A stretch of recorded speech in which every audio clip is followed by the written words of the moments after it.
Back for more movies. And Here's it's The an Room. oldie. Zero. The Room. Yes, Deji? I love you, but why? So, what a story, Dad. so, it's actually interesting that Shiroi's the one who picked this one, since for a bit of trivia, our original Room commentary was back in the days when we were, shall we say, a lot more volatile with how we did movie commentaries. Sometimes we would literally chop them up into pieces or record them in sessions, and sometimes things were so unplanned that, well, we had ourselves guest star. In the sense that we actually started this commentary without her, but she showed up in the middle of the commentary, having come back from vacation or something like that, essentially. So it's kind of poetic that she's the one who leads this commentary today. I mean, it's definitely a movie to watch. Yeah, right, yes, this... So, okay. Did you guys hear about the theory that Tommy Wiseau might actually be D.B. Cooper? Due to the disaster artist, we know that apparently Tommy Wiseau might have some ties with some European mafia clans. Okay, yeah, The Room would not be possible without its maker, its director, Thomas writer, Wiseau. producer, and, yes, starring actor, Tommy Wiseau, which I'm not even sure if that's his true real name. Like, seriously, this is a guy shrouded in mystery. It's weird to have someone be this famous, and yet in the present day of the internet, we don't know much about him. It's insane. Kind of like the movie he made, which is now referred to as a black comedy, which, of course, it was always meant to be. Well, Please Wikipedia ignore cites the is an Wikipedia arc that independent mentions that it's an independent romantic drama. drama film. So, where is that? Basically, The Room kind of pioneered the idea of so bad it's good. Oh, don't get me wrong, it was not the first film deemed to be so bad it's good, but it may have been the first film where the makers actually tried to pivot behind that, and they got away with it for the most part. The Room went on to be something that people lauded as just an amazingly terrible film, to the point where there was even a film tradition of going to see it in theaters and throw spoons. That part I do not get. In fact, this movie would even go on to inspire The Disaster Artist, a much better movie. Well, that's because it was based on a biographical retelling on one of the stars of his movie, Greg Sestero, who in no short terms was abused in multiple ways, thankfully not sexual as far as we know, and multiple times by Tommy himself. It really is disturbing the way it's wrote in the book, so, not gonna say that it's not for the faint of art, but you know what you're getting into. The movie tries to pass off in a more romanticized way to an extent, but at its core, the information we get to know is that Tommy Wiseau really was not a pleasant person to work around with or to even live by. But at the same time, it was clear that he was a person that was, in need of actual help. That something happened in his life and needed actual therapy in no short term. But unfortunately, instead, what we got is the acclaiming for one bad movie, and he kind of basically got the ball rolling with that.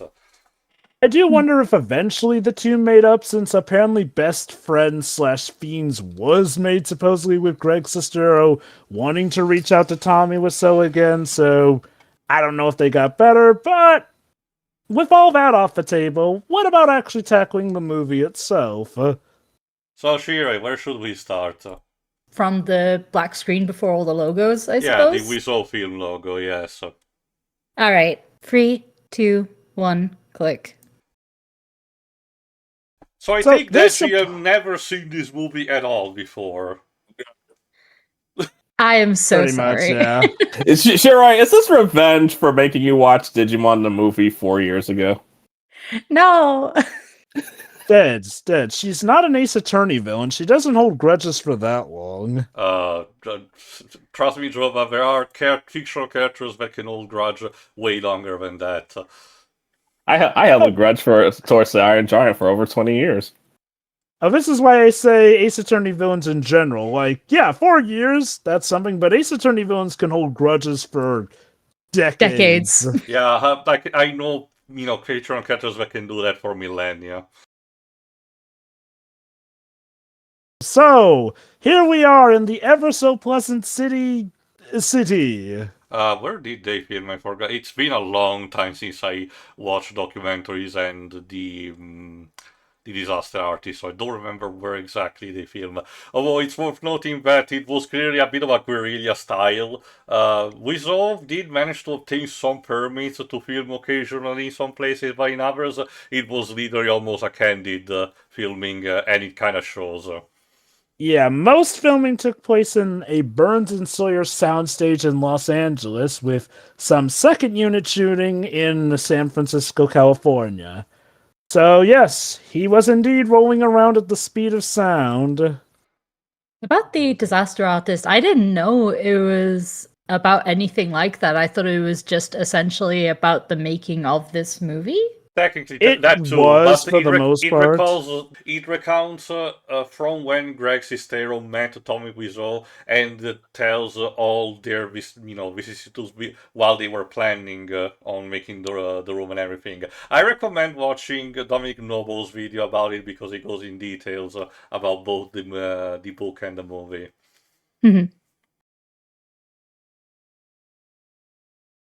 Apparently, this movie was supposed to be semi-autobiographical as well. Considering some stuff that happens, I'm not too surprised. And yes, let this be a sign of things to come, people. This is our main actor. That's about as good as his acting is ever going to get. In case you're wondering, no, that's not a cheap wig made from, Uwe Boll production that he's having. That is genuine haircut. Also, count the memes this movie You know was what? on. Yeah. You know what? With all the dog shit movies I've seen over the years because of Teo, this might actually be. Yeah, I think I feel like I'll be the Joker in Injustice when he gets shot. It's like, I'm supposed to be dead. Thanks, Happy Pills.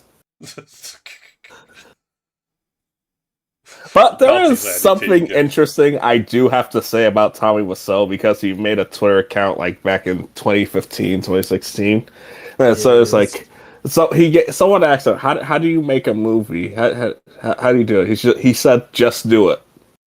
Like as laughably bad as this movie is, he at least went out to achieve his dream. No, in general, Tommy Wiseau, for at the cost of potentially not being humble in the slightest, he was ambitious as shit. He really wanted a specific theatrical release so that in his own words the movie could have potentially been eligible for the Oscars.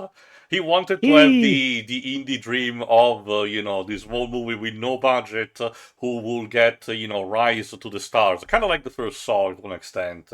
Well, I guess in a way he got his wish. It was definitely not in the way he wanted it to come across, though. But he got that fame, all right. Isn't he still making movies? To an extent, but with a still low rate. I think it's more of a case where, he did, if I recall, it was like a small web series about him teaching acting, which was kind of in on the joke to an extent. Let me see. Apparently, I have a friend that met Tommy Wiseau. I also have a friend who met Tommy Wiseau. Wait, I forget. Shira, do you follow Mateo? Yes. Yeah, because she met him. Oh wow. Yeah. Mateo. A friend of mine.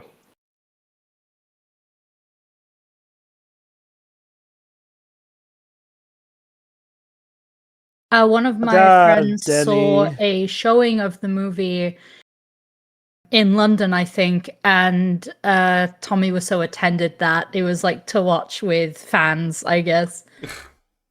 Bless. Apparently it was really fun. I don't even think this movie was released in my country until it became popular, for obvious reasons, because of the budget that Tommy Wiseau had, he could not really have a worldwide release. Yeah, only 6 million. Yeah, this was also years after the fact. Oh, so it was probably the anniversary release in 2023. Oh, it might have been. Mm-hmm. But yeah. Yeah, okay. But yes, Tommy Wiseau expected this to be like an epic release of epic proportions with a soundtrack, self-funded and everything. And I would like to say, okay, there's something that not a lot of people who reviewed the movie pointed out, which is kind of would be obvious. I think we did in the original commentary or in the Flash game, the new Grounds game that we covered thanks to Dwebs. But if I had to be very brutally honest, one big core problem that I might have with the movie is that it's about nothing. At the end of the day, it's supposedly this love story that our main character, played by Johnny, there you go, is supposed to have with, his fiancée, Lisa, and some vicissitudes that they have over the course of, like, a week or two, tops. The hell is the song? Don't bother. It's, let me check the soundtrack. But I will...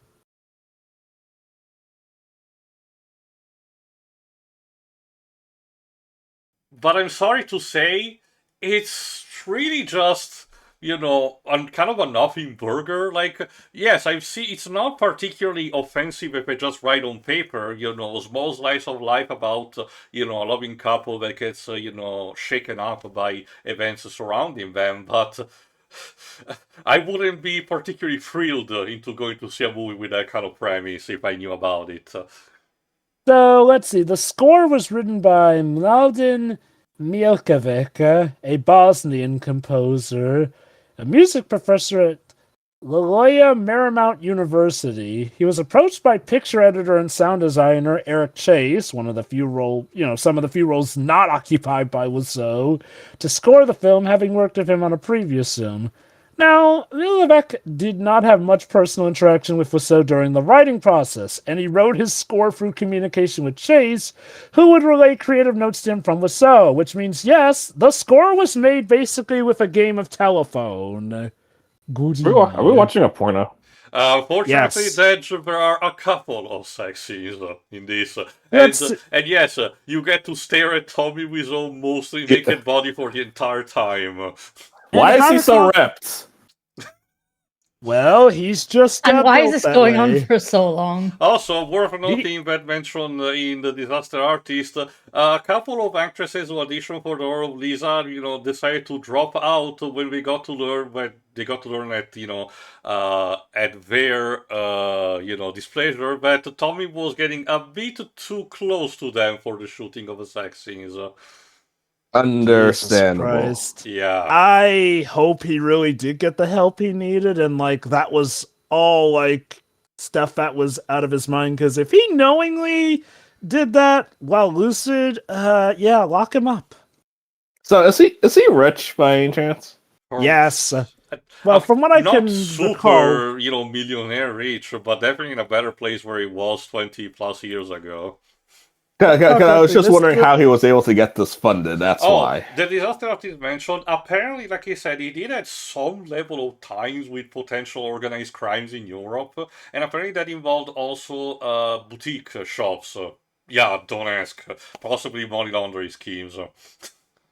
Goodness gracious. Again, how can a guy so famous still to this present day internet, I did not need to see his ass. Have this much you see, this is the real reason why I want to watch the movie. This movie is so bad. It really is. And the sad thing is, they really do think these sex scenes are amazing, even though when you really get down to it, they don't work anatomically. As many people have pointed out, yes, it did indeed look like he was making love to her midsection instead of, the actual insert point and all that. Critics are so funny.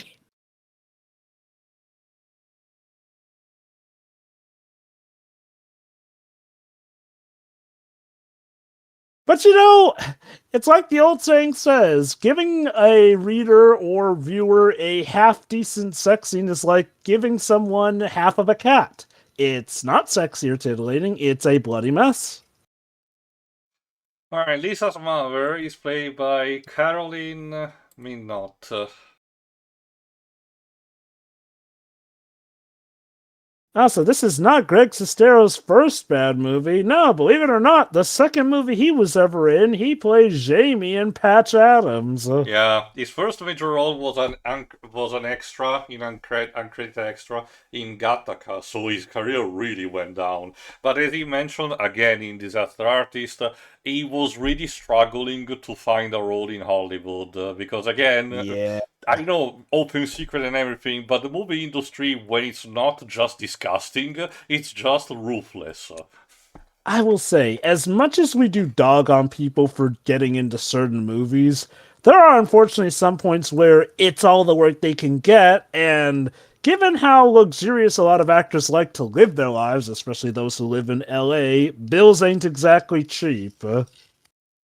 Mind you, some self-control would probably go a long ways to keep them from having to go to some really, really bad scripts. Well, at the end of the day, considering the stuff that happens, to me, I just summarize it as that the system is, particularly broken and should be needing some fixes because, that will cause, people to reach that state. Very much so. Not to mention how gate-kept it is. With most jobs, you can at least just try and apply here and there. There is, no instruction manual for how you get in on the industry here. And it usually comes down to knowing someone. Well, yes, in This feels possibly very the biblical sense. This dialogue feels very Expositional, exposition. Yes. Well, Dej, we gotta get our plot out somehow now, don't we? Plot? Because the rest of the dialogue is so important. Believe it or not, there is indeed a plot, God help us all. God, and that required a fade. I forgot if Tommy was also the editor for this. No, Eric Yakul Chase was the editor for this. Anyway, here's Greg Sestero playing Mark, Johnny's best friend. Specifically, oh hi Mark, Jova, remember. Let's see, it's a romantic drama, so free guesses as to what he does for the majority of this plot, and your first two don't count.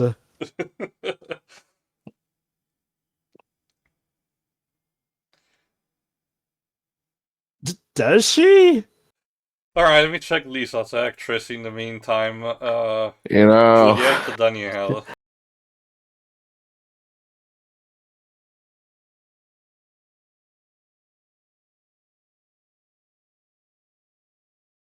One of the egregious issues is that it treats its audience like they have amnesia, either repeating plot points or suddenly throwing in plot points that don't make sense, as if wait, Jova, I just realized this is basically what Netflix is trying to do with their stuff now. Yeah, Tommy Wiseau was ahead of the curve. Clearly, a savant, way ahead of his time. He's a genius. His vision was given too early for people to realize its brilliance. Unironically, yeah. Unironically. Again, I feel like he would actually thrive with how Netflix is doing. I will say this, there have definitely been some people who have tried to get the same kind of success The Room did. And mind you, let me make it clear, that is cult success. As for when it actually came to theaters, The Room bombed. Budget of $6 million, made $5.2 million at the box office. Which, considering its limited release, that was still quite a bit, if I had to say. Again, all in proportions, mind you. It's also worth noting that this was completely ignored by the royalties at that time, but that was precisely because this was really obscure back when it came out. Not many people knew about it, so it was going to be a chance in a million if, the Golden Raspberry Board took notice of it. So what did make this movie popular? Of course, home media sales and notoriety. By that point, yes, it was pretty much deemed as a so bad it's good film. And again, Tommy Wiseau has rode that wave.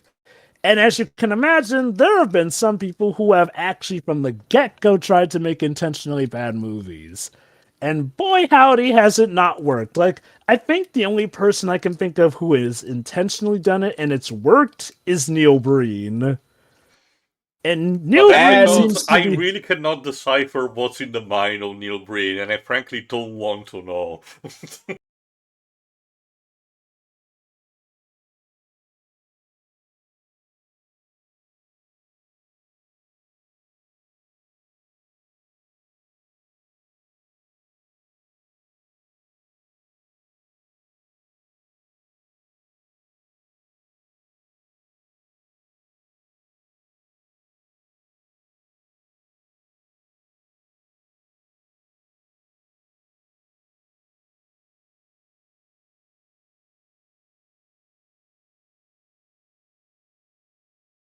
Are you talking about Tom Green? No, that's another guy.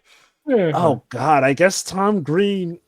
Well, No, no, Tom Green was already in television at the time and had already, had a string of success on like MTV with this kind I'm of just thinking show. about it in terms of making a so bad it's good film, but no, I think most people still agree Freddy Got Fingered is just still bad. Yeah. Who's responsible for the No, happening? people are saying it's actually good. Who's responsible for the happening? M. Night Shyamalan. M. Night Shyamalan. Oh.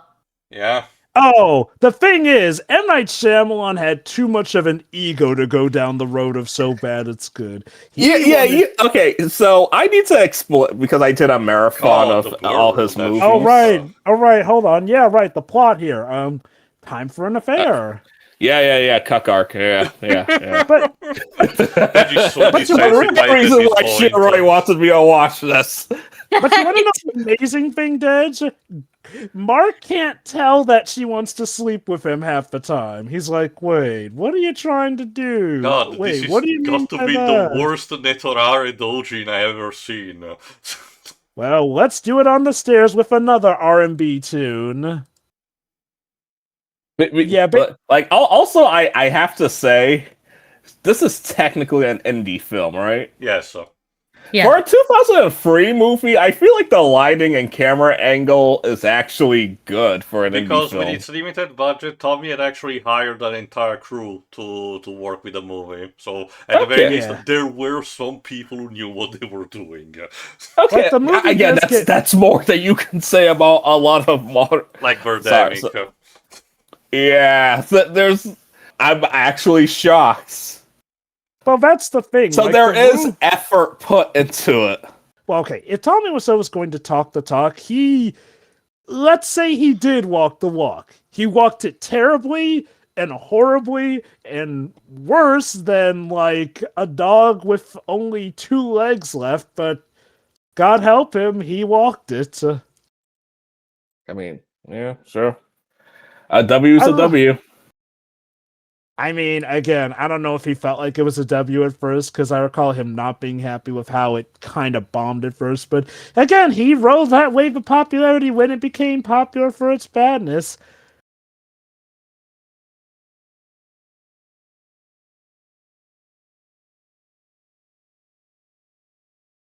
And Jesus Christ, again, these sex scenes are so terrible that the camera work has to do half the work for them. Why did we need the shot of the bars covering? Like, what is this supposed to represent? But their love is bound inside, like, in a prison that they cannot escape? Tell me, Tom. I'm trying to find meaning in this. Yes, I'm gonna find the meaning why the curtains were blue in this case. God damn. Oh my God. You've cracked the code, Tio. It shows that their affair is so bad that it will bar them and put them in a prison of guilt for that which they have sinned. Oh yeah, to go back to what I wanted to say about Shyamalan. My God, she looks so disinterested. The thing is, he started off good because Sixth Sense and what was the other one? Unbreakable. Those were good movies, and they were also smaller scaled. But I always felt like because of the reception those films got, he has to have a twist in all his movies. Dad, let me remind you, magazines were calling him the next Steven Spielberg. That did not help his ego as well. Yeah. Yes, we can't do this anymore. I'm a righteous cheater.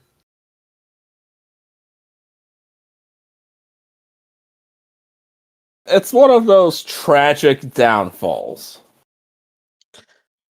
I mean, some people find it tragic, some people find it hilarious, given how goofy he got with trying to defend those films.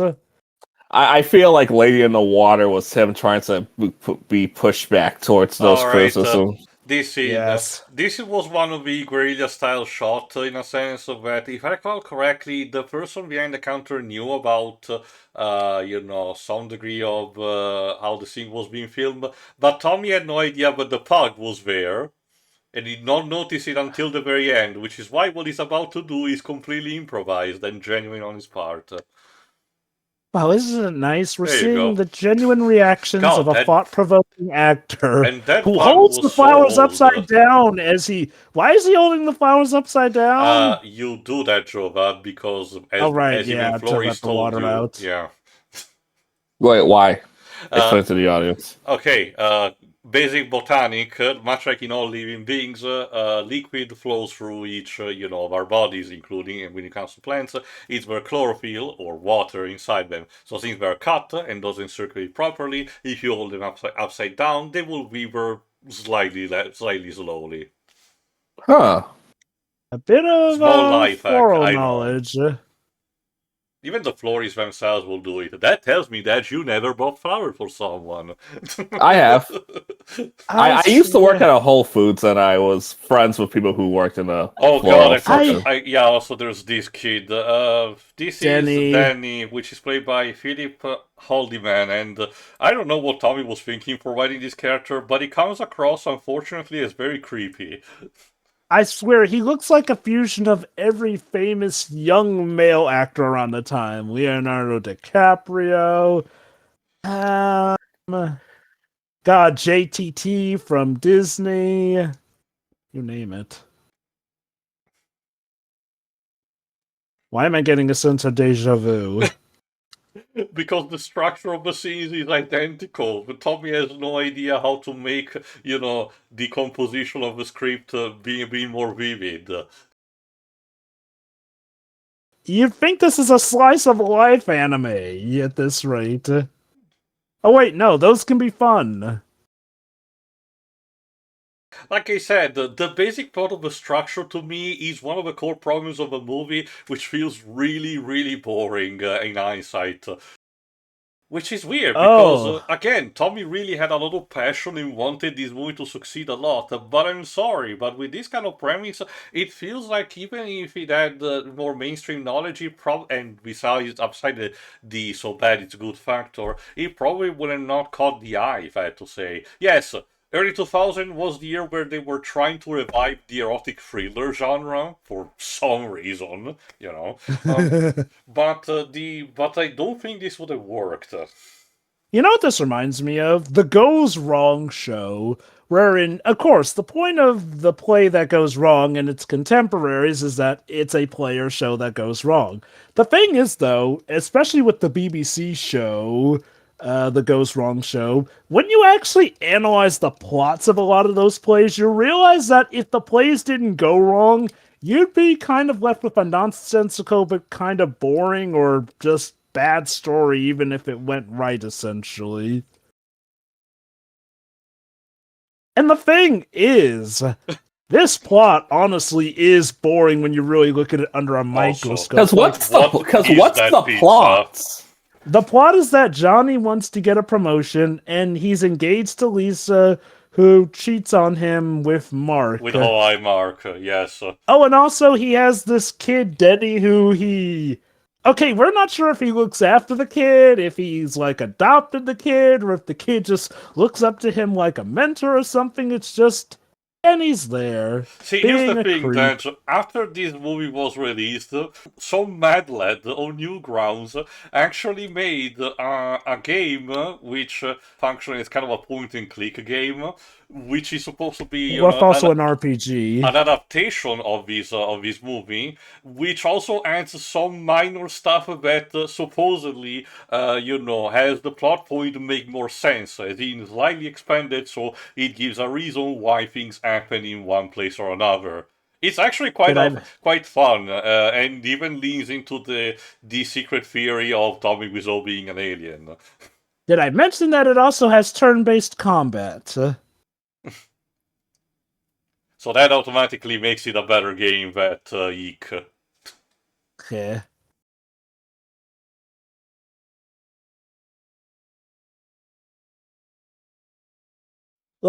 Again, I appreciate that the dude had the resources and the effort to make a film, but part of me wonders if he got lost himself, and, knowing what we know now that he was definitely not in a great place, mentally speaking, it's kind of amazing that this film managed to even finish production. Again, in comparison, the first Saw movie, despite also having some humble beginnings and everything, was actually much more interesting as a premise.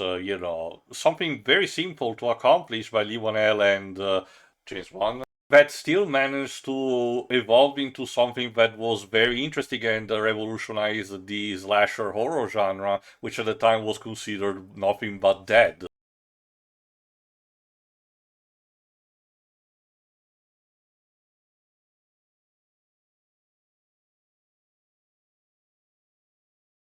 Okay, so quick question. Yes. Well, as you mentioned before, when we originally watched this, I came in for the second half of the movie, right? Yes. Around that point. This half of the movie is. Yes. Yeah. Within less than 30 minutes, there have been 3 sex scenes. And again, none of them have. Okay. Ironically, the stair sex scene was the best shot one, as Dedge noted. Yes, this is what we have to go off of. I mean, I will say this, unintentionally so, mind you, but Tommy at the very least is equal opportunity because he has absolutely no problem showing, his skin to the audience, so there is some equality in that.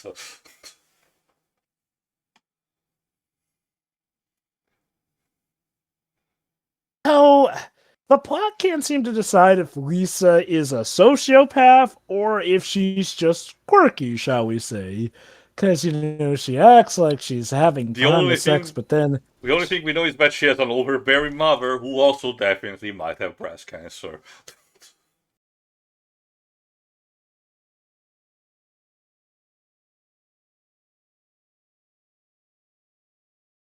I hope you enjoyed the small talk because it will have no impact on the plot whatsoever. Also, why is she having a leopard, shirt? Oh, here we go. This will also have no impact on the plot. How do you say that in a nonchalant way? Oh, simple, Dedge. I have breast cancer. Now on with the rest of the commentary. As you can imagine, that is one of the non-Tommy Wiseau related more quotable parts of the film. What the hell? Oh, here we go.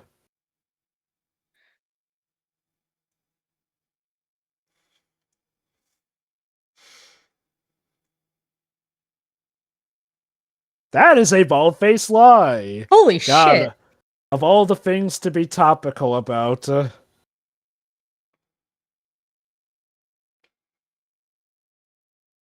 okay, we know she's lying, but her mother doesn't know she's lying about him hitting her, but she's like, well, he's your financial security, dear. You kind of suck at getting a job. Also, almost everything... Reggie is correct, I forgot that almost every single sentence is an exposition. It's truly remarkable. Well, that was a fine chat we had. My mom has breast cancer, my fiance beats me, but we're having a good time still. Or at least we're honest with each other. I'm not angry or anything. Just disappointed. I feel like Tommy, I understand that you really wanted this to be a successful, but did no one tell you to do a second draft? A rewrite, because it feels like you're just... Oh no, this really would have succeeded in the Netflix era. This would have been a very popular show. Or at least on Amazon Prime. He had listened to somebody telling him to make a rewrite. Part of me does wonder, though, would that be a bit of an anomaly, though, since one could argue the idea of a film so bad it's good was pioneered by The Room itself, in terms of being successful. So, would the idea have worked on Netflix without The Room itself being a thing beforehand? Also, no, you're not, if you're questioning yourself, no, these two characters just pop in the movie. For sex. For sex. Who are these characters? Get it, Dedge? I'm gonna let you in on a secret. The movie's just as confused as you are about who they are. Also, Hey, you might okay at this point, if you've never seen this movie, or even if you've seen but you never bother to think too much about it, you probably might be wondering what does the title is even referencing at the room. I love it. I love it. The score decided to be quirky for him getting a blowjob. Stupid surprise blowjob. Hello. See, Des? The movie agrees with you. Alright, Mike and Michelle. Let me see. Scott Holmes plays Mike, and Robin Paris plays Michelle. Bye. I think they will They show up just- again in the movie, but what was that all about? Sex. They Dej. broke into her apartment to have sex. What? You've never done that? Hi, Danny. No. Well, clearly you're not like the Chad Tommy Wiseau. Mother's gonna have a heart attack along with the cancer. I still really regret not being able to get alcohol for tonight. This is the go-to movie for drunk night. So does Lisa and her mom live together, or Unclear. Oh wait, no. I just want to make sure if they live together. Oh no. No, they don't. Lisa lives in the same apartment as Johnny. You know, because they're in a relationship. Wait, I think it's implied that. I think this is an apartment of Lisa's. Either that or it's her mom's. Then it makes even less sense that her friends broke in there to have The important part, sex. as I was saying, is that the title, The Room, is supposedly about the bedroom of the apartment. Why? Who knows? Because that's where the most sex happens. I mean, with how horny the first half of this movie is, you'd think. Oh, hi, I'm quirky. Also, if you notice, there was a cut between the two shots. They probably melt together 2 takes. I feel like that was a blooper. Like, the guy legit forgot his pants with how they laugh and everything. Okay, so I think this actually is Lisa's apartment, since the mom even says, if I was a burglar, I would be your best friend.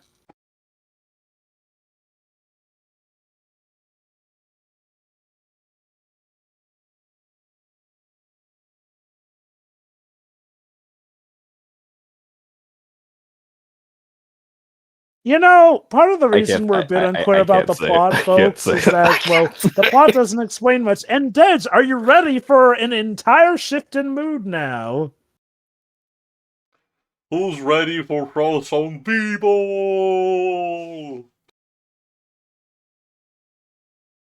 I don't know if it's just me, guys, but that Los Angeles background is looking extra fake today.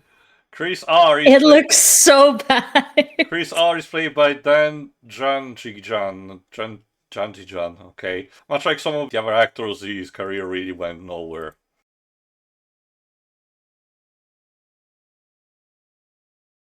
If anything, there's the fact that there was a documentary semi-movie done a few years. What? Ladies and gentlemen, we now welcome you to Breaking Bad LA edition. Excuse me, Jesse. What? Jesse, why are you so buff? Jesse, what are you talking about? There's so many plots. So, Dej, you know how I mentioned that there's turn-based combat in the Room video game? Yeah, this is one of those battles in the game.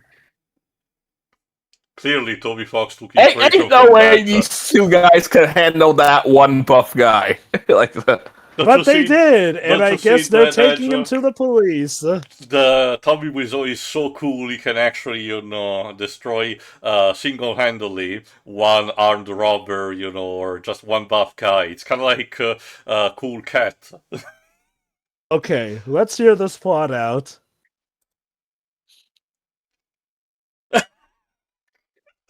I agree with the mother. Everything is you can tell the green screen with Lisa and her mom because they're both blondes, so it kind of unfortunately looks more noticeable. There's some green blending.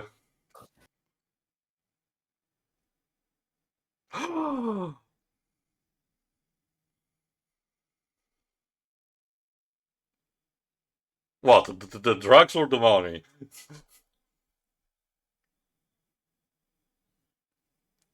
That is a good question, and that could be an interesting plot to explore and see about how he got into that. We're not going to do any of that. Has anyone told Tommy that it's not the 80s anymore? We don't need to do PSAs about drugs anymore. I mean, to be fair, kids getting into drugs, that's a bad thing. And again, this could maybe be an interesting thing to look into if again the movie doesn't forget about this. They've had the same conversation 3 times in the span of a minute. I know, right? It's amazing. I've read fan fictions that are less repetitive with their dialogue. Anyway, like I said, pretty much almost all the non-Tommy Wiseau actors from this movie reunited for a documentary in 2016 called A Room Full of Spoons, which basically tells where are they now, basically. That was his mistake! Clearly.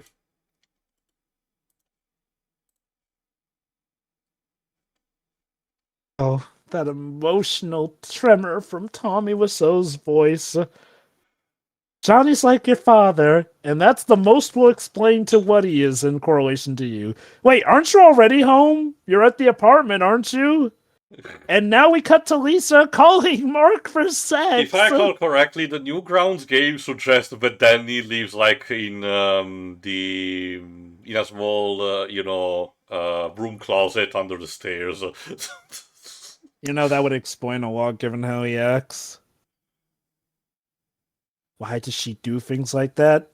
Dude, because she wants to have sex with you. Oh, why do you want me to come up to bed Lisa, and take my clothes why don't you go to his house instead of trying to have him come to your house? We cannot really feel there. Because despite being the closest thing this movie has to a main antagonist, she is dumb as a sack of rocks. She is not clever. Oh, God.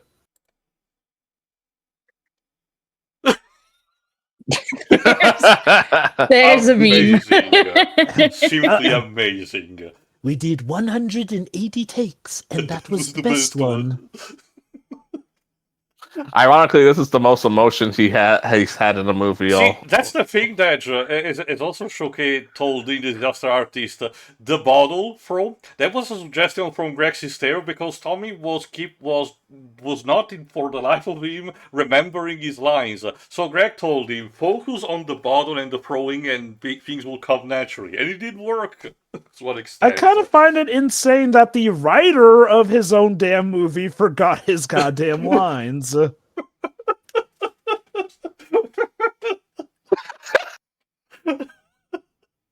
Again, you see what I mean? The plot is... You see what I mean? The plot is boring, but the terrible acting and production just elevated to a point where you can't...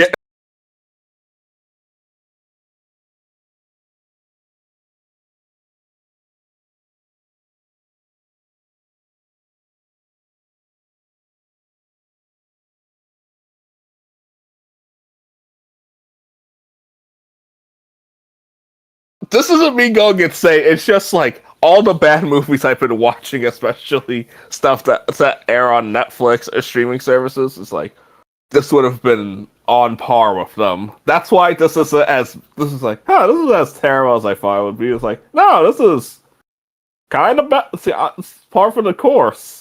Again, this is the art to making a so bad it's good movie. The production is good enough so that you can at least get the semblance you're watching a movie still, while then you just realize that this thing actually got made. It managed to go the distance enough to be made and be released amongst the public.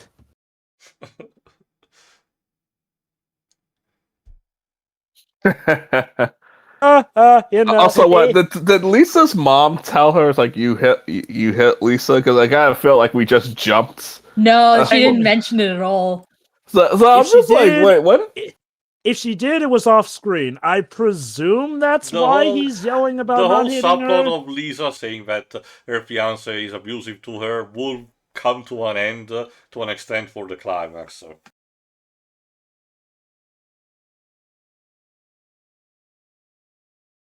Oh god, this bit. Yeah, Denny's in love with Lisa. Go on! Let me check how the actor was old at the time. Let's see, where are we on the creepometer meter? Okay, so this is now after school special. Or one of those those TV shows that would air on a Christian channel. Danny looks surprisingly young. He was born in 1977, so by the time of The Room, he was 26. Oh, he does. He had man. the same thing that Jason Earls had. That he just looked young. Oh, the guy who played Jackson in Hannah Montana, because when he was on that show, despite his character is 17, he was 28 years old, and he had to lie. I think I wasn't until midway to the first. He's about to drop another, truth bomb. I think. But don't you just love the philosophical lines he gives? The world would be a lot better if alive everybody loved each other.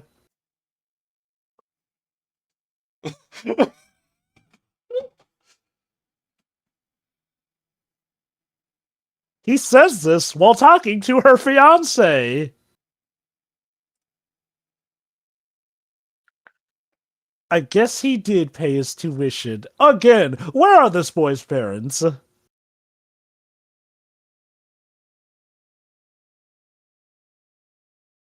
See, we're all good. My fiance is lying about me beating her, and my friend has been weirdly very suspicious acting. I'm sure that those two aren't related, but at least I can help this kid out, even as he's lusting after my fiance. Also, I know it's not very surprising, but of course, if we cut to Michelle and Lisa, they're immediately, like not even 2 seconds, immediately failing the Bagdell test. Oh yeah, that's just something you drop on someone. I don't want to marry him anymore. And the thing is, she implies that she's okay with him hitting her. She just doesn't want to marry him anymore because she finds him boring. This fucking movie. I'm doing Also, what the I tone wanted. of this, like this friend going from, "Oh my god, wait, he hits you," to, "Oh my god, you're cheating. Tell me more." The thing is, I can't tell if the idea was to try and play up Lisa as a sociopath because she constantly has a dull, monotone melicker. Like she's an emotionless husk who is truly doing this for her own sick pleasure. It's either that, or it's bad acting and bad directing. You make the call.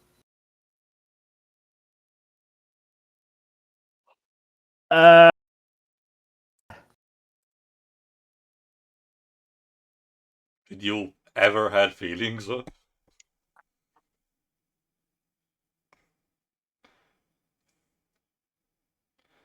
No guilt trips. All I'm doing is cheating on a man and lying about him hitting me. Michelle, Don't guilt trip me. Are you actually gonna drink that wine? Oh no, I don't drink. I just like looking fancy with it. Like, the longer you hold it in your hand, the warmer it will get. It's like It gives it that extra flavor. It's like that Han Solo equivalent in Star Chaser who constantly has his not finished cigar in his mouth.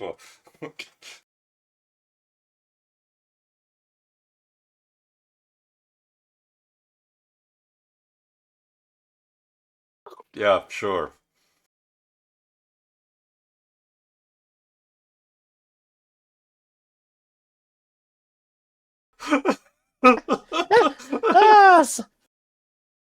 Well, take care, cheater and wife abuser. I was gonna say, like, oh, my friend is, well, as far as I'm concerned, in a vulnerable situation, so I'm just gonna leave her alone with this guy who I keep hitting. Everyone here is terrible. You know, for as obviously BS as the pivot to black comedy was, I can see how he was able to pass it off as a comedy, because Jesus, you could not find better comedic timing in actual comedies with some of these bits. And the problem is, they're not supposed to be comedic.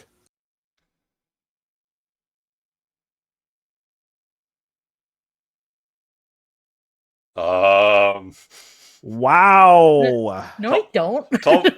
Tommy Wiseau doesn't understand these mysterious creatures called human. Oh, here we Oh, go. we're about to get the line.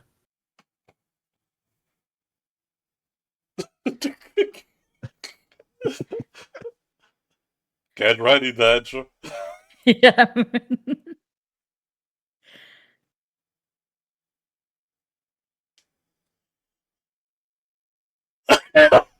There it is. It's Sorry. interesting though. Typically, they like to What? portray the women as hysterical, but no. Now it's the woman asking the man why he's hysterical. Clearly, It's- Tommy Wiseau is a gender progressive visionary. Probably, yeah, sure, I guess. You can say that again. Where is Tommy from? Okay. What Uh, it's called? Not MS3VK, Rift Tracks. When Rift Tracks, covered this movie, because of course they did. They did mention like a hodgepodge of states between the US and Eastern Europe. That's the thing. Like I said, somehow this guy is a mystery in the modern day and age of the internet. He has said in various interviews he's claimed to have lived in France a long time ago. He's claimed he grew up in New Orleans, Louisiana, and apparently has an entire family in Chalmette, Louisiana. Uh-huh. He's supposedly 70 years old now, though I'll give him credit, he doesn't look it. Again, we just don't know much about where this guy came from or whatnot. Although, Greg Sestero claimed in his What 2013 the memoir, hell the design are artist, you talking about? Also, Frosty Tips, because early 2000s. God. Guy This Fieri looks will like be Freddie so proud Prinze- of you. this looks like Freddie Prinze Jr.'s less talented brother. That's an insult to yeah. Freddie Prinze Jr. Okay, so, hey, if you thought this movie loves sex, this movie also loves football. Specifically Or American rather, football. tossing a football. Anyway, there you go. I found the quote that Reef Tracks made him mocking, Tommy Wiseau said, "I'm going back to Brasilia, Romano-Slovakiastan."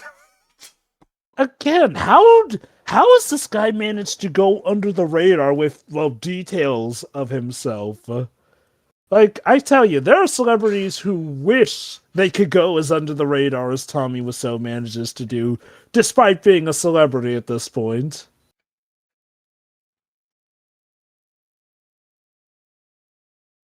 This was a very crucial scene for the plot. Clearly. I feel like I'm on a set of Sesame Street here. Specifically at the Strong Museum playset. Also, Tommy really likes to take his kid home, if Denny even is his kid.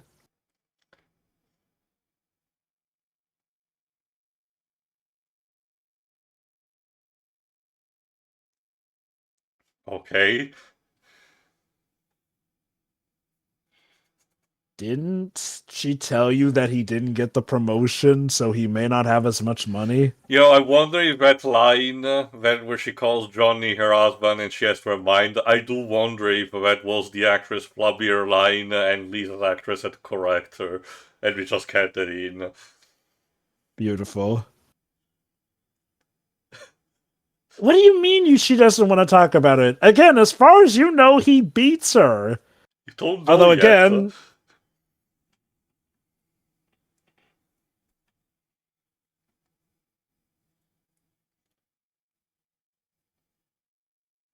Another great What a scene. riveting conversation. We just enter the room, talk a bit, and then exit immediately without doing anything else. Don't you see? We entered the room. TM. I wish I was playing Silent Hill 4 instead. And now to show you how stupid Lisa is, she's gonna fall for one of the oldest tricks in the book. Basically, Johnny's going to set it so that everything is recorded, essentially. The way he hides it, though, is, Just watch. Probably stupid. Well, yeah, don't tell him though. Watch. See, this is still in 2003, back when, landlines were more in use, so how's he gonna record it? Oh,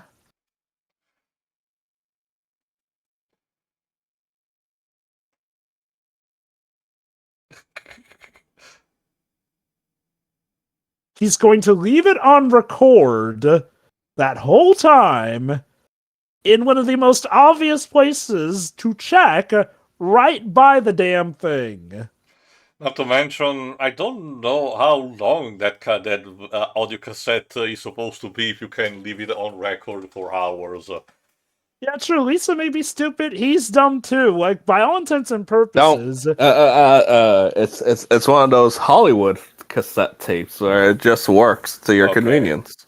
See, now that doesn't work on us millennials. We lived long enough to remember that cassette tapes had maybe 2 hours at most for Also, recording don't you sessions. see, Joba? They were made for each other, clearly. Yes. Also, perhaps they're new stupid. character.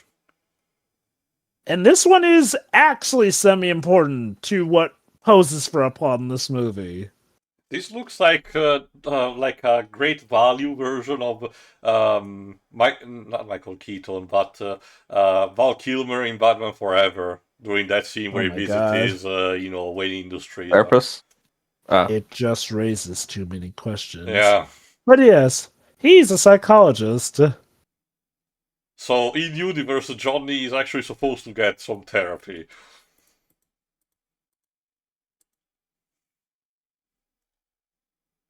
Could you not provide them some marriage counseling? I don't think that's necessarily...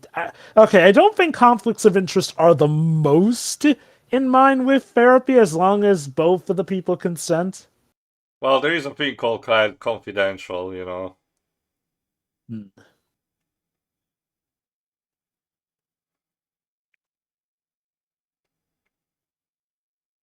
You know, sometimes your fiance lies about you beating her, which makes everyone view you a certain way.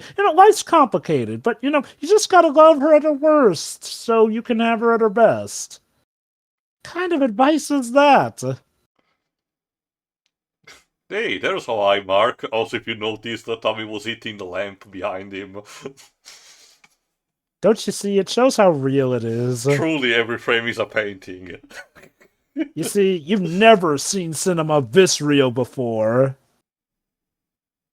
Heh, women. Am I right, man?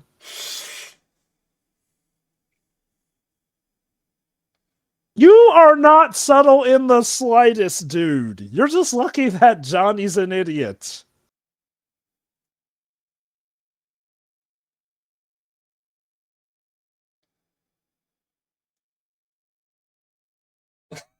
What is happening? It's Guy Talk. Guy Talk is written by an alien. Alright, let me check. Peter is played by Kyle Vogt. Peter? Let me guess, his career didn't go much after this movie either. Let me see on IMDb. Actually, no. He's still doing stuff until very recently, like in 2023. Weird. He doesn't have a Wikipedia page, so I'm IMDb. guessing most of those roles were... kind of like... Not super known, but he's doing something. What I missed? Well, you know what? Good for him. More meandering and talk, Shiroi. Shiroi, do you remember that Lisa's mother wants her to get married? Lisa doesn't want to marry Johnny, and that Mark is cheating with Lisa on Johnny? Wait. Cheap. Oh my god, is this what Marcos has been doing this entire time? He was referencing this? Yes. Sorry you had to find out this way.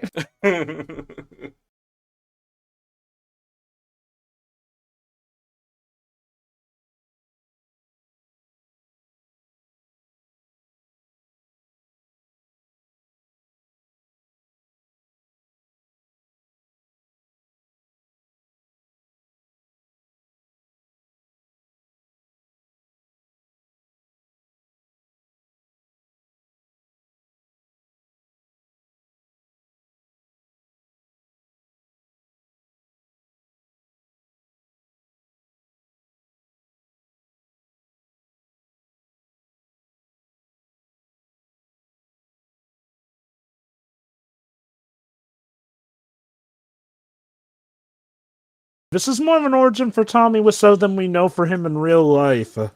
And again, he's telling about how he and Lisa met in a telling and not showing way. Like, we really couldn't film the scene of them meeting in the station. Not like they... I guess they didn't have enough money for that. I wonder, could we call Tommy Wiseau's ascent to his, more privileged position as failing upwards? To an extent, yes. Again, I can only imagine how it felt like for Greg Sestero and the others after all they went through. Oh my god, you are hitting on the guy in front of Denny. You guys are not slick. Well, okay, to be fair, she ain't slick. Mark, I guess, tries to at least resist. Oh, poor boy. Why did you need to sit down so that the archer will cover most of your body in the shot? I don't understand. Guess they wanted to show that they could move a camera. But this shot position is so bad. Like, Again, I it's know jack shit about cinematography, and even I can recognize that was dog shit. And that's the thing. Wasn't the cinematography one of the few things Wiseau wasn't helming anyway, so shouldn't they have known better? He was still the director, so it might have been genuinely a case where he said, no, I want it to be like this. And who knows, maybe he also wrote it in the script. Oh, back Denny on the sits roof. down behind the recliner.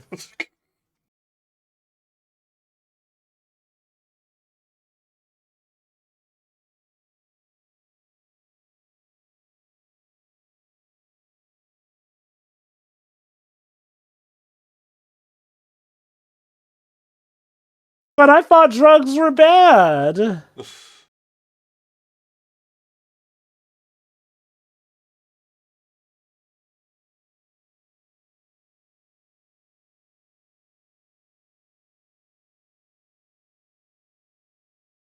I smoked.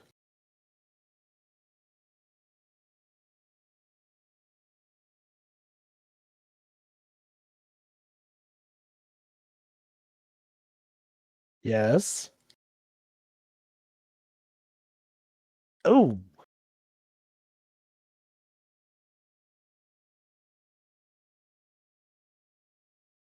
Love it. He just mentions he's thinking about killing himself, and he goes to, why are you smoking that? These characters have very screwed priorities in any of the conversations they have. Yeah. And this guy's supposed to be a psychologist. Well, remember, Joel, so thinking outside also the Tommy Wiseau factor, there wouldn't be too much of a chance because this was still in the period of time for Hollywood where, psychologists were painted as either bumbling idiots who had no idea what they were talking about, or predators who wanted to take advantage of their clients. Or I could have sworn both. there were a few movies that at least just portrayed them as, just people who legit wanted to help, but they Or may in have the been case- Wasn't Tony Soprano's therapist actually normal? Kinda, sorta, but that was the entire point was that he still was not managing to get through to him. Also, in the case of Hellraiser Inferno, they might be actually Pinhead in disguise because the script was retooled to be a Hellraiser movie last minute. Ladies and gentlemen, this is what passes for drama in this movie. Knocking over them chairs and nearly throwing a man off a roof. Yeah, I feel so compelled by the emotional baggage. And it really hurts how they emphasize how fake that background is. Jesus, you couldn't have had this scene maybe happen indoors? I guess because they wanted to have the scene where High Mark holds Peter, from the rooftop, to menace him. Oh, I forgot about this bit where he actually does basically classify Lisa as a sociopath. But I love how he says, okay, stop dating Lisa. Okay, here's an idea also. Maybe tell Johnny as well, since you just noted that Lisa's a sociopath. But oh well, it seems like we finally have a wedding to go to. The tuxes are all fading there, How much and time we has did passed? see. Who knows? Who cares? And hey, we did see a shot of a church, so it's time for them wedding bells. There's I love Peter. it. Everyone wears the exact same, tuxedo and papillon combo. They were probably bottom stock. Even though high mark And look, is. he shaved. This shows that we are in the second half of the movie. Yeah, for a while we've been. No, but don't you see it shows we're in the second phase?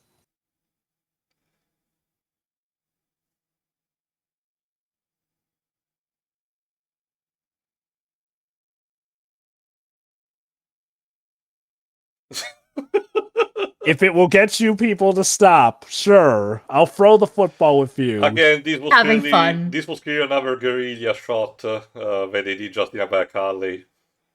I like to imagine what people driving by must have thought when they saw these doofuses in tuxedos playing with a football. But That was a fake-ass fall. also positioning. What is this, a Nickelodeon shot?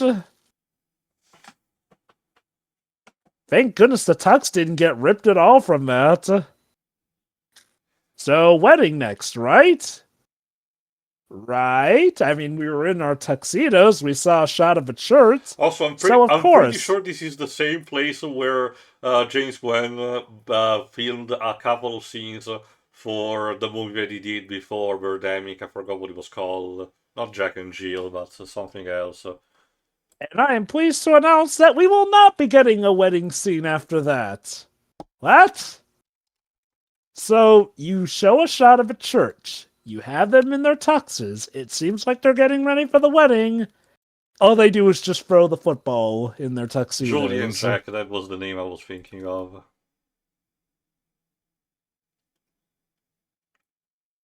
I forget if they ever mentioned that some of these people are legit just friends of Tommy's that he hired for this movie. If I recall correctly, yes.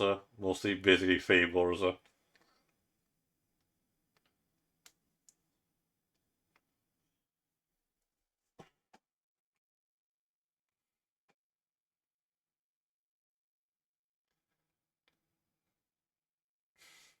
I'm guessing enough time has passed that he has not been hooking up with Lisa for a while. Again, the one occasion for a movie where it would be good indicative how much time has passed between scenes, and we don't get it. So you're saying this is a script that could use Frank Miller's help? God help us. If it was to combine that, Tommy Wiseau will not stop actually physically having sex with a building at that point.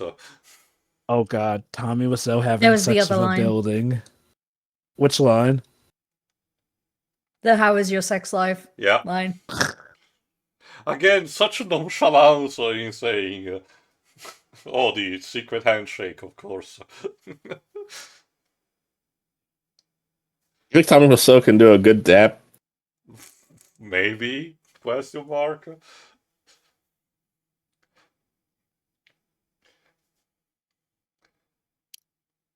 All right. Yeah, we spent a bit of time. What's going on here? I love this. Another, sex scene. So. And again, she led him all the way up to the bedroom, but he was still confused, asking, "Wait, what's going on here? I don't get it. Why are you taking my clothes off?" Is this guy stupid? Yes. But he's stupid with extra steps because the plot wants you to think that he's smart. Anyway, time for another R&B song.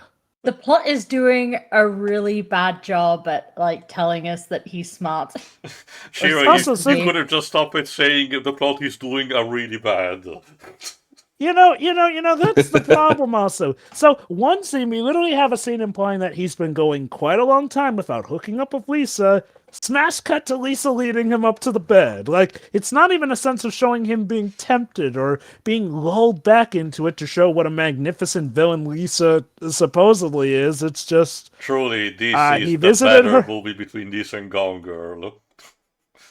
Christ. Is Gone Girl actually good? I still like it overall. At the end of the day, warts and all. Also, it's a Fox movie, meaning that it can potentially show up in Kingdom Hearts. If I recall correctly, I didn't. Ben Affleck refusing to wear a Yankees hat, so they had to compromise and make it wear a Mets hat. Okay. That's really funny. Okay. I recall not hating that movie. It's not something I'd go out of my way to see again, but it's an interesting enough thought piece, even if I don't really care for the ending. Yeah, if I want to watch something from David Fincher, I would rather watch, stuff like Fight Club or Seven. So. Have you read the book by any chance? No. I actually was waiting for Dominic Noble to do one of his comparison videos about it, but sadly it hasn't happened so far.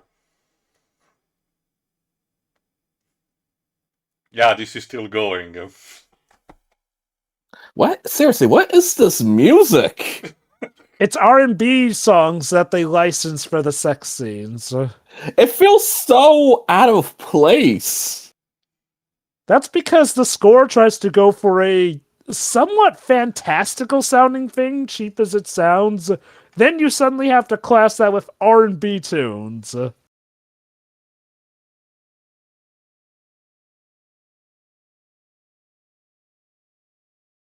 Okay, I don't know if Tommy Wiseau was married or actually had sex, but assuming he wrote these sex scenes, I want to know what he was on, because again, anatomically, a lot of these sex scenes don't make sense. Nobody tell him. It's funnier this way. By the way... And yeah, speaking of which, the fantastical soundtrack score. You visit the Golden Gate Bridge, I guess, huh? No. Golden Gate Bridge is New York, if I recall. And all these bridges, they look the same.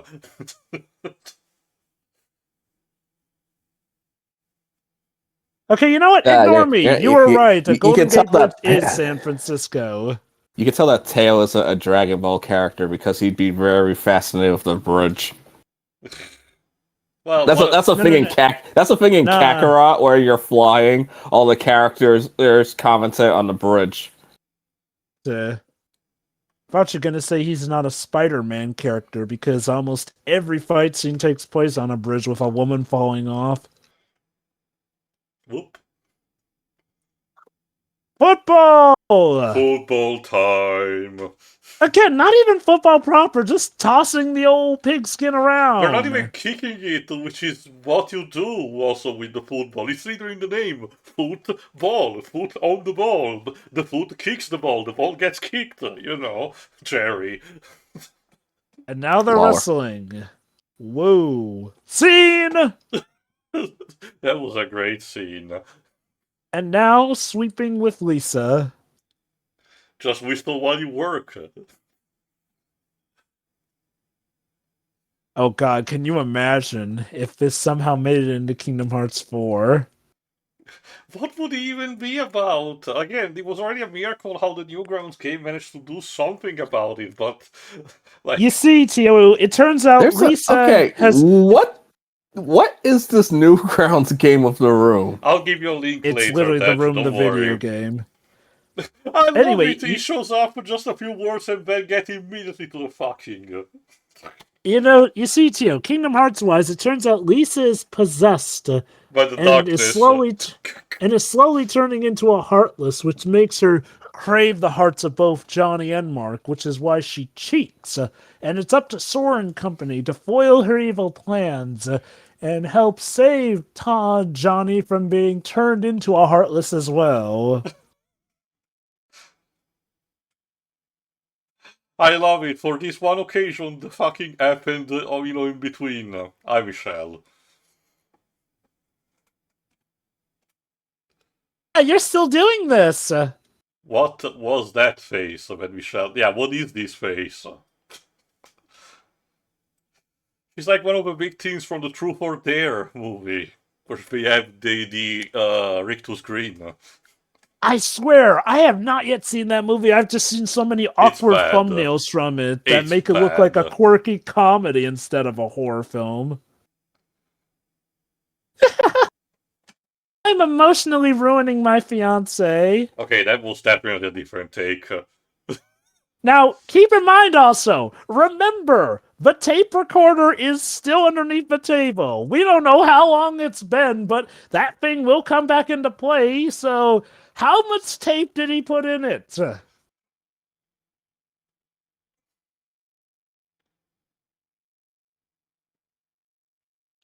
How many times do these people need to tell X is Y's best friend? It's like, don't start a drinking game for the love of God. Oh, I think a room drinking game is more deadly than a Stephen King Well, let me drinking check game. what TV Troll says me about it.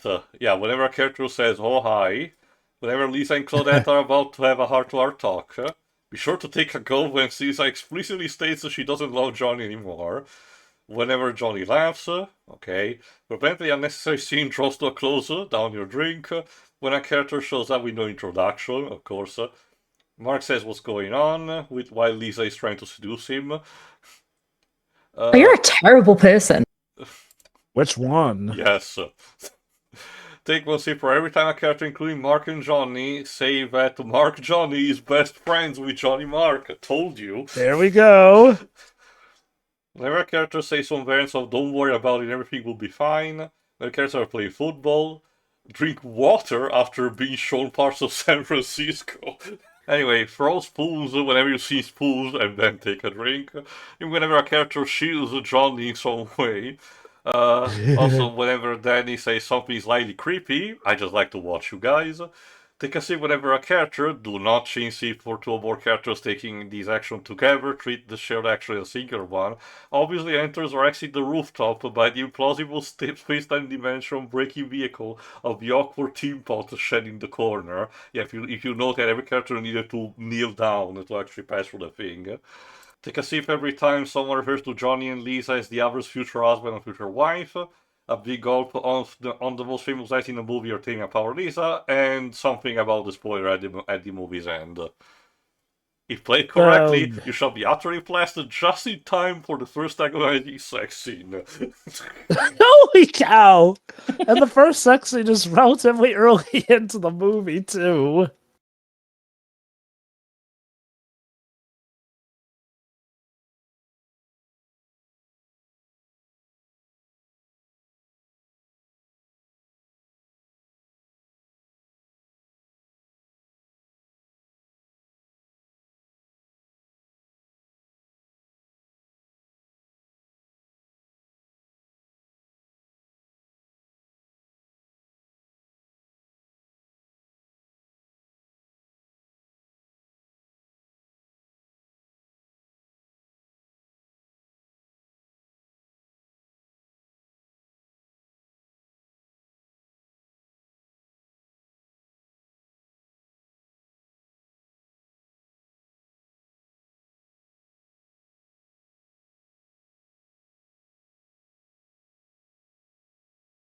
Also, is Lisa's mother about to ascend to become an angel? Because only white dress Batman. Maybe it's symbolism on how the breast cancer is about to kill her. She's like one of those extra characters in Josephine Ange Gardienne.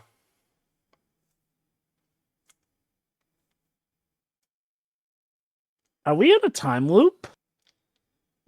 Yeah, again. This is everything the mob says. To quote again, everything. Battlestar Galactica was about to have this new series, and the catchphrase in that series is literally everything. Everything has happened before, and it will happen again.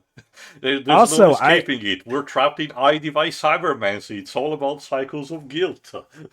Also, I guess Lisa got ousted about the beating her lie because. Yeah, she never brings up the whole he's beating me after Johnny confronts her about it, so that was a thing. Oh my god. So she's basically saying, yeah, I'm the bad guy. I have this rich guy wrapped around my finger, but I don't love him. But hold on, Lisa Mom. She doesn't love him. Why should she still be with someone that you don't love? That's not a good thing for a mother to tell your daughter. For financial security, honey. I mean, I'm sure she can find someone else that has financial security, though. Visit San Francisco, please. Don't you know, Dej? These are the only people in San Francisco that matter. Everyone else is just a voided shell. Also, in case you're wondering, Lisa's mother's character does actually have a name, Claudette, but I don't think she may ever mention her Disney. name yet. Disney Store. There you go. See, this will be perfect for Kingdom Hearts. Clearly. No. Surprise! So why did we include that shot of a Disney store?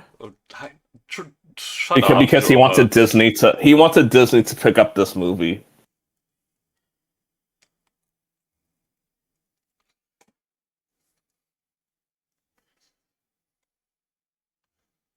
Let them finish the song.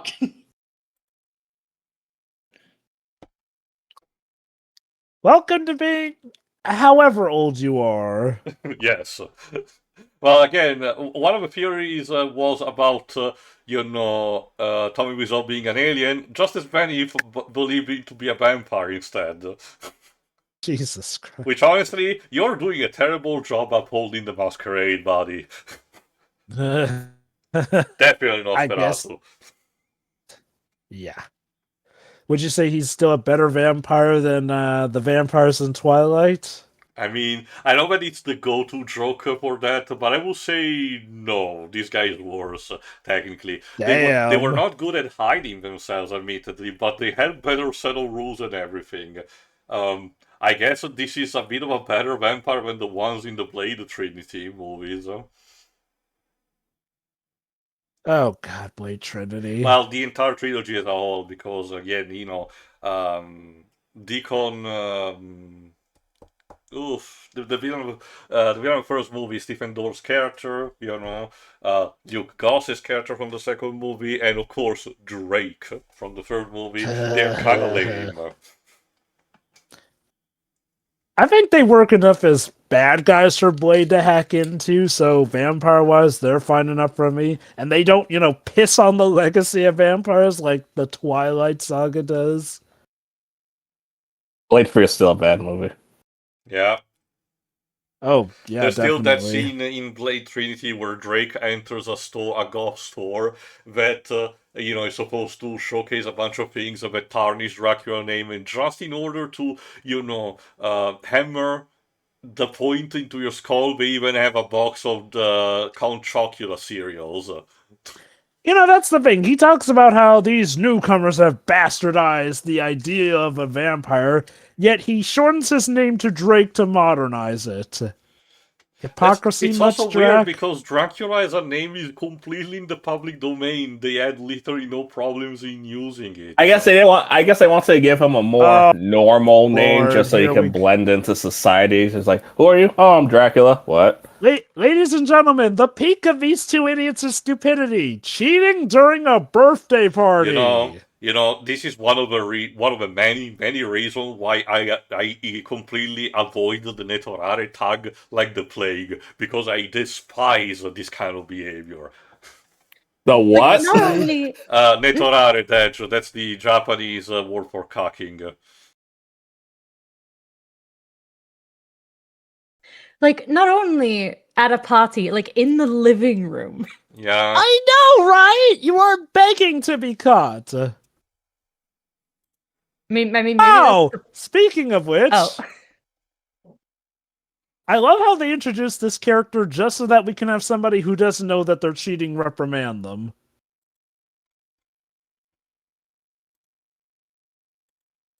This character, I think, does not even legit have a name. He's just a handsome man from Wonder Woman 1984. Can you imagine if he was the same actor? I think that's supposed to be potentially Steven, in which case he's played by Greg Allery. Also, I love it. She's like, I don't care. I love Mark. I wonder if Roger Ebert has seen this movie. Oh, let me check. He did. He definitely was still alive, I think. He didn't die until like the 2010s. Nobody thinks to just tell Johnny. Because Johnny is such a good guy, they don't want to break his heart. Gee, I wonder if the guy who plays Johnny wrote this movie or something. There it is. The Room at Midnight. The complicated politics of irony. Okay. Let me see. How much score does he give him?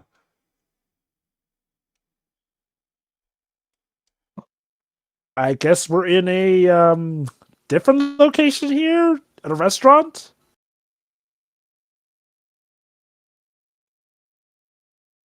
Okay, no, there's not a score in this.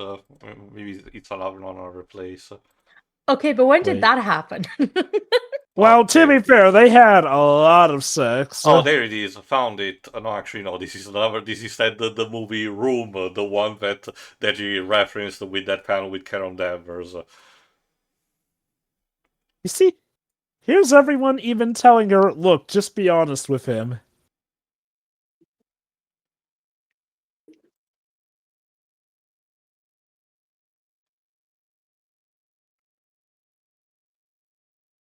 Lisa. God damn it, Lisa. She lied to him about having a baby.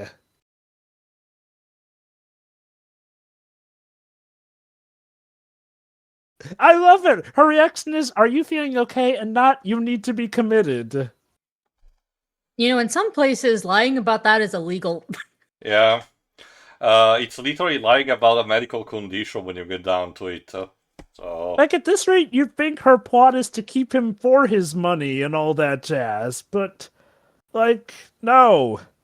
Anyway, no, RogerEbert.com apparently does not have a review for The Room. That's surprising. But it does have a review for The Disaster Artist, 2 stars out of 4, apparently. I love it. Johnny's not my responsibility. I'm changing. That's my decision. All I did was lie about him abusing me. I lied to him about having his baby. Is any of this my fault? This kind of is like Gone Girl to an extent. The only thing that's missing is the actual disappearance. Like, I guess at least with Gone Girl, you know, both of them were terrible. Mind you, she was the worst of the two in the end. And they were still made for each other at the end of the day. Yeah, this is, again, for all the issues with Johnny, Lisa is downright the villain. The problem is the plot treats her as way more of a big threat than she actually is.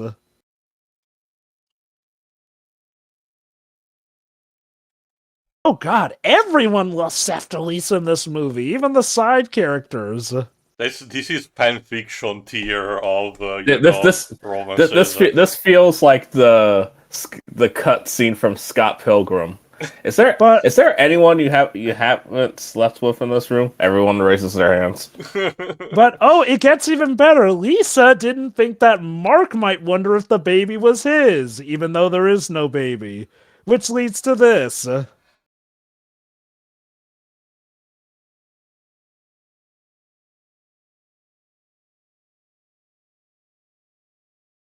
There we go. Fight de-escalated.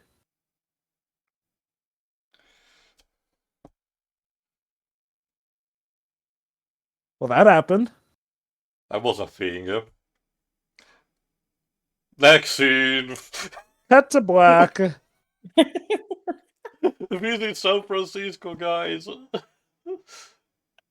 Oh my god, you're doing this? In front of everyone! Have we learned nothing? The movie's almost over. Nobody cares anymore. I don't think they had any intention of learning anything. And why did no one else here tell me?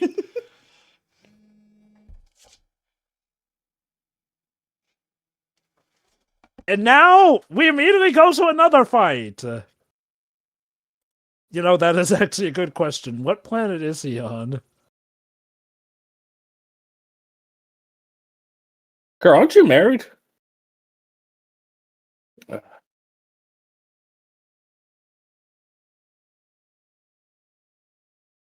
Giga Chad, Johnny. You're acting like children. I say as I was cheating on you.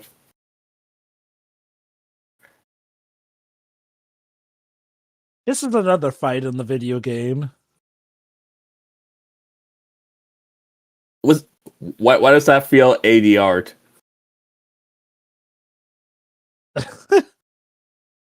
This is so silly. There it is. Yeah.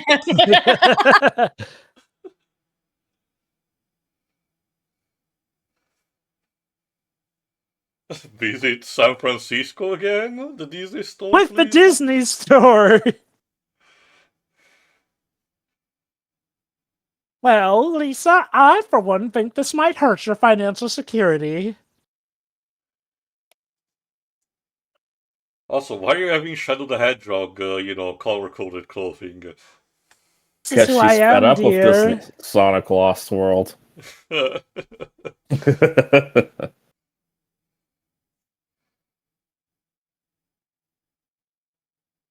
Boop.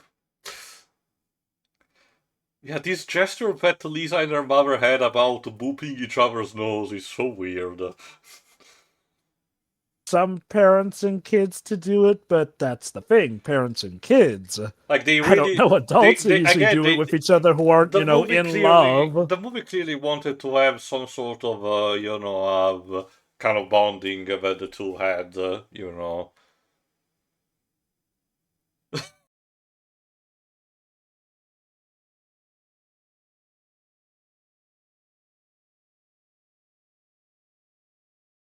Also, what was that camera angle for, Johnny? Holy shit. It's to show how engrossed in shadow and depression he is in the bathroom. Oh, And hi, she Mark. is calling Mark while Johnny is practically right at the door. You see that? This is where all the build-up to the cock arcs in every movie you see culminates to. This gigantic, festering mess.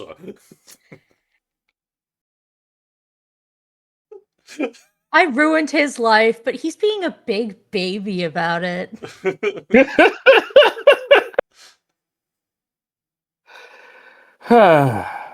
Wow. I want your body. How romantic. Truly. Yes, it's that easy to pick up someone. I want your body. Come sexy time. Yes, it's now finally time for the tape recorder to come into play.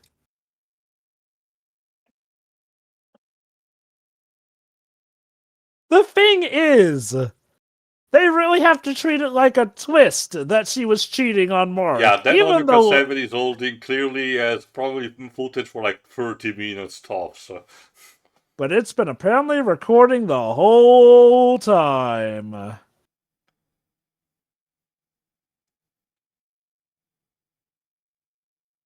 Like, why is she even bothering to... Okay, why does she even bother trying to hide it? She's basically said she's done with him. Don't ask questions. There are no answers in the world of Tommy Wiseau. That's the thing. There are occasionally answers. They're just answers that don't make sense. Oh, here we go.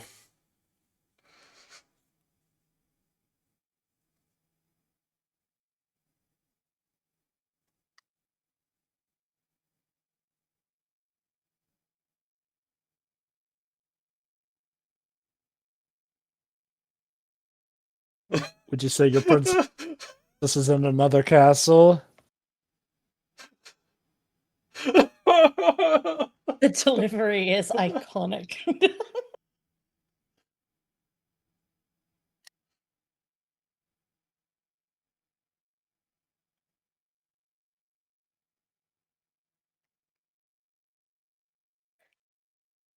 So, yeah.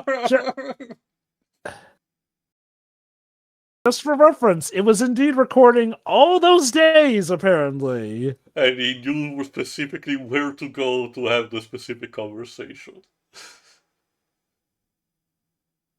That's the thing, she leaves him. As if he shouldn't just throw her out. Alright, and now the culmination of the entire film. All the cocking has led to this point.